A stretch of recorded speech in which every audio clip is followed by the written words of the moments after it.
ukudlula wena. And then abazalwane into emnandi ensindisweni ngokuthi sinomoya ingcwele. And then umoya ingcwele size simqime.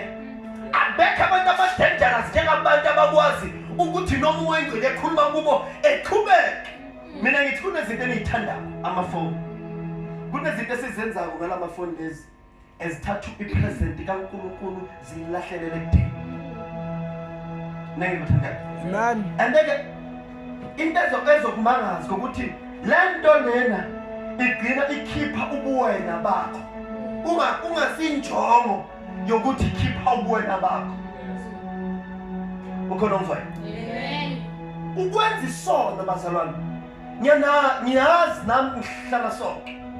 Izono zenu wonke umuntu ongaphakathi kwethu uyasazi isono sakhe.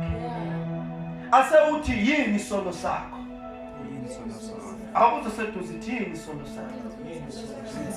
Akekho umuntu sihleze kumnyameni bazalwane ongasazi isono sakhe. Amen. Sishumela kanje inceku izono zazo zibhodla ivesi zibhodla intshumayelo zibhodla umthandazo izono zabo basi ngifuna ukuyovala ngiselele ngiyacabanga ngama 14 minutes ngifuna ukuthi sebe numbers